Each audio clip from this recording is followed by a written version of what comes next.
அதுக்கப்புறம் ரீசெண்டா ஸ்ரீரங்கத்தில் சகோதரர் ரமேஷ் அவர்கள் வேட்பாளர் அலுவலகம், தமிழக வெற்றி கழகத்துடைய அலுவலகம் எரிக்கப்பட்டுச்சு. எல்லா பேனரும் கிழிக்கப்பட்டுச்சு. முக்கியமா எங்களுடைய தலைவருடைய பேனர்லாம் எங்க இருக்கோ அதெல்லாம் கிழிக்கப்பட்டு தூக்கி எறியப்பட்டுச்சு. இதெல்லாம் திமுக தன்னுடைய தோல்வியினுடைய அச்சத்துல எங்களுடைய வேட்பாளர்களை மிரட்டுறதும்,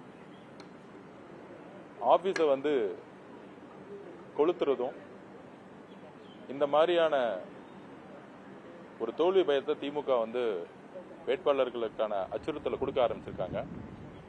நாங்கள் எந்த விதமான அச்சுறுத்தல்களுக்கு அடிப்பணியாமல் உறுதியாக எங்களுடைய ஜனநாயக கடமையை மக்களோடு சேர்ந்து எங்களோட பணியை செஞ்சுட்டு இருக்கோம்.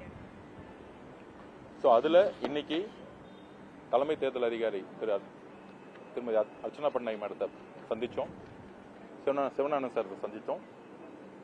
அதுல எங்களோட கோரிக்கை என்னன்னா, முக்கியமா 62 கவுண்டிங் சென்டர்ஸ் இருக்கு. 62 கவுண்டிங் சென்டர்ஸ்லயும் யாரு கவுண்டிங் ஏஜென்ட்டோ அவங்கள மட்டுமே அலோவ் பண்ணணும். நம்பர் 1.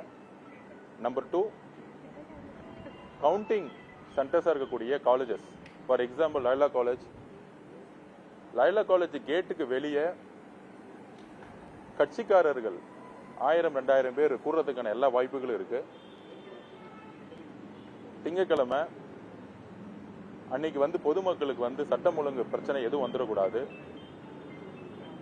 அப்ப லைலா காலேஜ் கேட்டுக்கு வெளியே, அதாவது அனைத்து சென்டர்ஸுக்கும் வெளியே சுமார் 1 கிலோமீட்டர் தொலைவுக்கு, 1 கிலோமீட்டர் ரேடியஸுக்கு எந்த விதமான கூட்டமோ, எந்த விதமான கட்சிக்காரர்களுடைய நிர்வாகிகளோ தொண்டர்களோ கவுண்டிங் சென்டர் பக்கத்தில் இருக்கவே கூடாதுங்கிறத நாங்கள் வேண்டுகோள் விடுச்சோம்.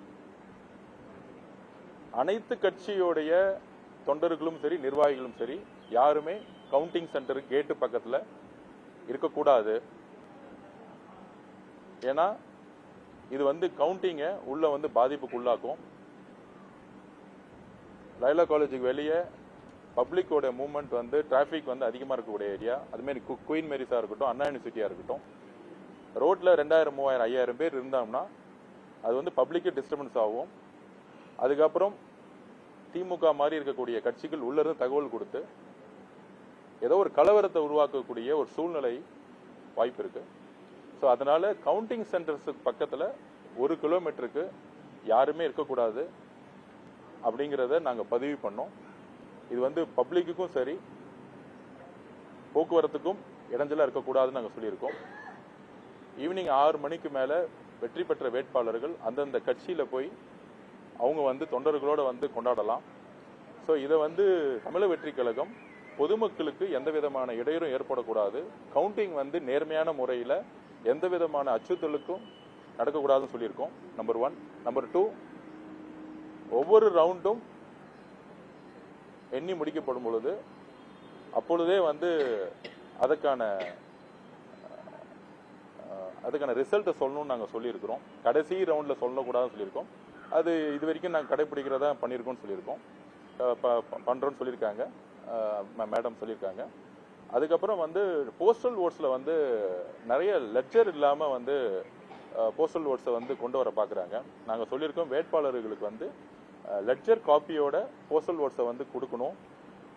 லெட்ஜர் காப்பியில என்னெல்லாம் இருக்கோ அந்த போஸ்டல் ஓட்டை மட்டுமே கணக்கில் எடுத்து எண்ணப்படணும்னு சொல்லியிருக்கோம். இந்த 3 கோரிக்கையை தான் வச்சிருக்கோம்.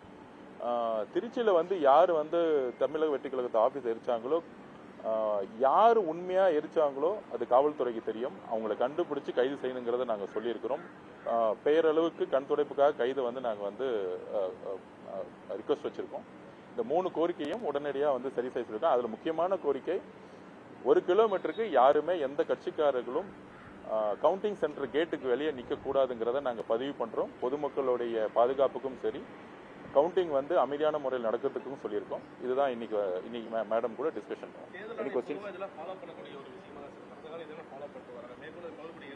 இல்ல கவுண்டிங் சென்டருக்கு வெளியே பொதுவாக வந்து கூட்டங்கள் கூட வந்து அனுமதிச்சிருக்காங்க. ஸோ இந்த தாட்டி வந்து கவுண்டிங் சென்டருக்கு வெளியே வந்து நம்ம யாருமே இருக்கக்கூடாதுன்னு சொல்லியிருக்கோம். 3 அடுக்கு 4 அடுக்கு பாதுகாப்பு கொடுத்துருக்காங்க லைலா காலேஜில். அது வந்து கேட்டுக்குள்ளே கொடுத்துருக்காங்க. பொதுவாக வந்து ஒரு கிலோமீட்டர் வரைக்கும் யாருமே வந்து எந்த குரூப் எந்த கட்சிக்காரங்களும் ஒரு குரூப்பாக வந்து 1000-2000 பேர் வந்து கூடாத இருக்க வரைக்கும் கவுண்டிங் சென்டர்ஸ் எந்த பிரச்சனை இருக்காது. அதை வலியுறுத்தி இருக்கோம். உடனடியாக அவங்க வந்து நாங்கள் ஆக்ஷன் எடுக்கிறோம்னு சொல்லியிருக்கோம்.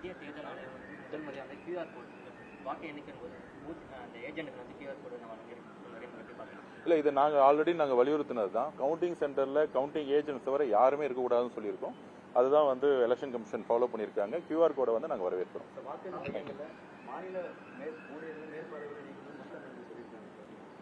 சுப்ரீம் கோர்ட் வந்து உத்தரவு வந்ததில்லை. அவங்க மம்தா போட்ட கேஸில் வந்து சொல்லியிருக்காங்க அது மாநில அளவில் பணியாற்ற அலுவலர்களையும் அனுமதிக்கணும். இல்லை இன்னைக்கு ஆர்ஓஸ் எல்லாமே மாநில அளவில் தமிழ்நாட்டை பொறுத்த வரைக்கும் மாநில அளவில் இருக்கிறவங்க தான் இருக்கிறாங்க. ஸோ அதனால தமிழ்நாட்டை பொறுத்த வரைக்கும் எந்த பிரச்சனை இல்லை. குறிப்பாக வெஸ்ட் பெங்காலில் அந்த இஷ்யூஸ் அவங்க ரைஸ் பண்ணியிருக்கிறாங்க. கண்டிப்பாக வந்து எங்களை பொறுத்த வரைக்கும் ஒரு நேர்மையான ஒரு தேர்தலை வந்து நடத்தணும். கண்டிப்பாக மம்தா பானர்ஜி மேடமுடைய குரலுக்கு நாங்கள் வந்து செவிசாய்க்கணும். சுரேல்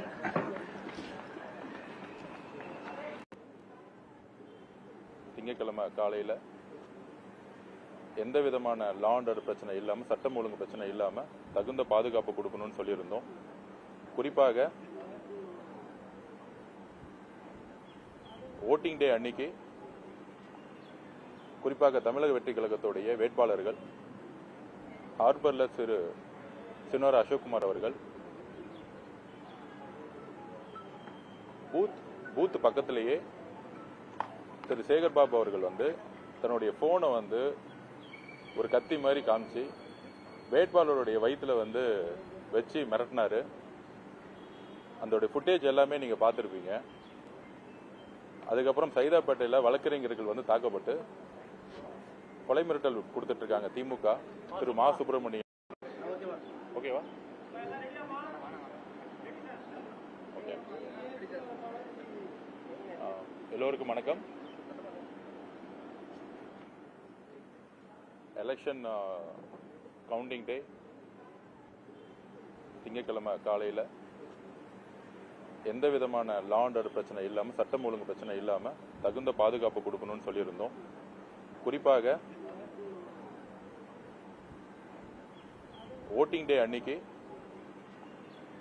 குறிப்பாக தமிழக வெற்றி கழகத்துடைய வேட்பாளர்கள் ஹார்பர்ல சினோர் அசோக்குமார் அவர்கள் பூத் பக்கத்திலேயே திரு சேகர்பாபு அவர்கள் வந்து தன்னுடைய போனை வந்து ஒரு கத்தி மாதிரி காமிச்சு வேட்பாளருடைய வயிற்றுல வந்து